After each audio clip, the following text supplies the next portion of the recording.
During the last few years, the friction between China and Taiwan has been constantly increasing, but the former has carried out a form of gray zone war that is not precisely subtle, yet not violent either. In order to weaken its enemy down, massive Chinese dredging vessels have been trespassing into Taiwanese waters since 2017, and the tiny country has been forced to come up with creative solutions. Footage taken in 2020 shows how a Coast Guard boat sprays water on an intimidating sand dredger, as the Chinese have been stealing Taiwanese sand from the ocean floor while determined to take back their former territory, even if it is one grain at a time.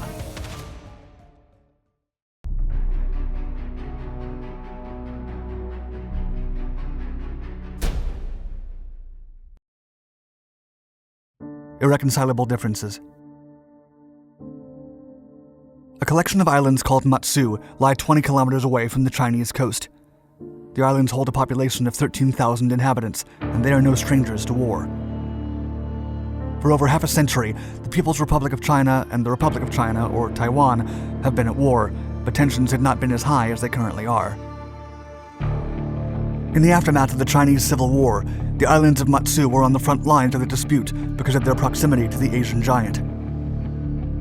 After losing the war to Mao Zedong's communist forces, nationalist leader Chiang Kai-shek fled to Taiwan. Forced to rebase his government on the island, along with his troops, the defectors also took control and fortified the Matsu and Kinmen Islands, while the Communist Party established their People's Republic on the mainland. The two leaders vowed to take back the so-called Other China, and from 1958 to 1979, both sides attacked each other through propaganda or artillery shelling. Today, China still doesn't recognize Taiwan as an independent country, and the superpower has resorted to tactics more akin to the new millennium rather than outright war. As early as 2017, the Titans secretly sent enormous vessels to trespass Taiwan-controlled waters. Taiwan's Coast Guard registered 2 of them that year, then 71 in 2018, and up to 600 in 2019. But in 2020, about 4,000 Chinese ships intruded the so-called gray zone. Taiwan ships don't go over 100 tons, while some of the Chinese ones reach 3,000. Still, despite the Guard's best intent and effort to safeguard the livelihood of Matsu's inhabitants, the Chinese ships are on a mission. Not content with merely harassing the Taiwanese, in mid-2020, China started non-combative tactics to wear down its opponent. The Chinese ships are specialized sand dredgers that furtively steal the sand from Taiwan's ocean floor. Starting in June, swarms of ships revolved around Matsu, defiantly scooping tons of sand and ferrying them back for construction projects in China.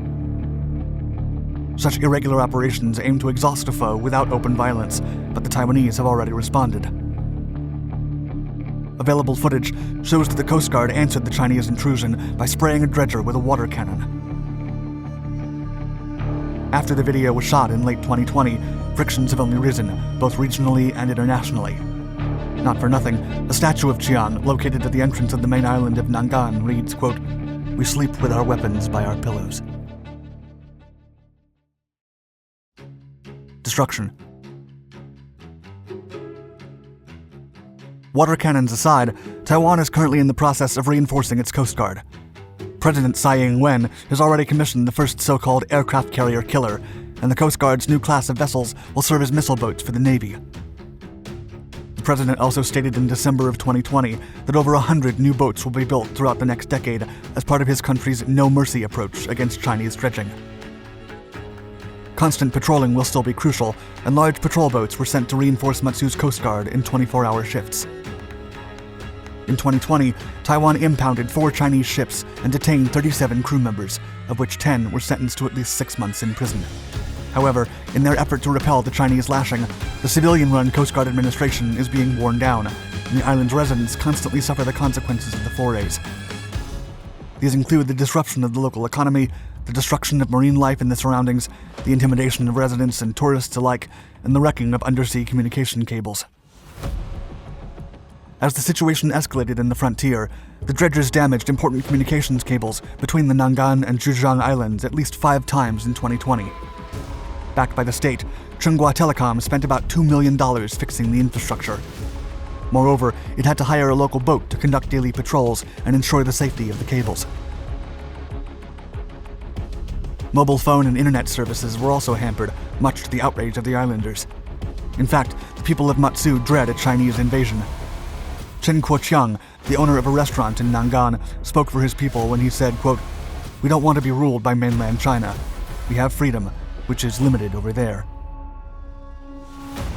The remnants of war are still visible across the islands.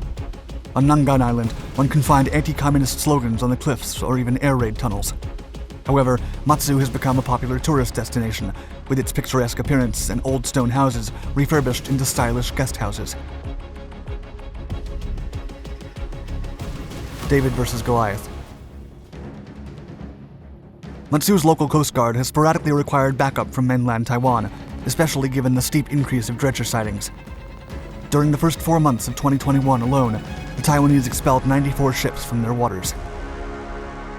According to the guards, most Chinese vessels have been spotted heading towards Wenzhou while fully loaded.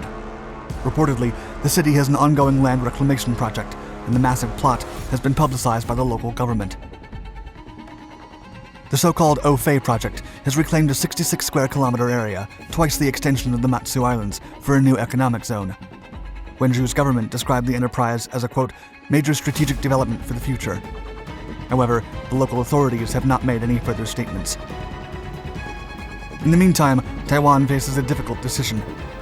Li Wen, head of the local chapter of Taiwan's ruling Democratic Progressive Party, stated, quote, "If Taiwan fails to respond, then we allow the destruction of our environment and infrastructure. But if Taiwan responds with military force on civilian dredgers, then it gives China an excuse to escalate tensions." Still, China doesn't recognize democratic Taiwan's sovereignty and considers it part of its territory. The superpower has never renounced the use of force to take back control of the so-called rebels, if necessary. Indeed, the residents of Matsu argue that the focus has shifted, and the Chinese military might bypass the islands altogether and aim for the mainland instead. It is widely believed that China would need to attack quickly so that the US doesn't have enough time to meddle. Furthermore, China-US relations have also worsened, for Washington has openly supported Taiwan. In unprecedented fashion, America has even had high-level visits to the island, much to the chagrin of the Chinese government. Nevertheless, the Taiwanese have devised resourceful ways to cope with the dredgers.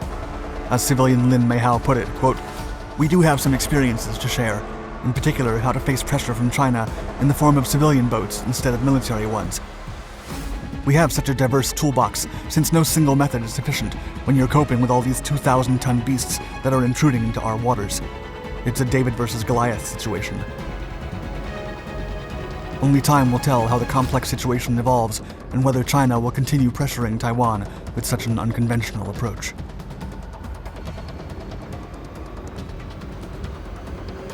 Thank you for watching my video. Please subscribe to all our Dark Documentaries channels for more history-inspired stories, and don't forget to leave us a comment down below. Also hit the notification bell to be notified of our newest content, and stay tuned.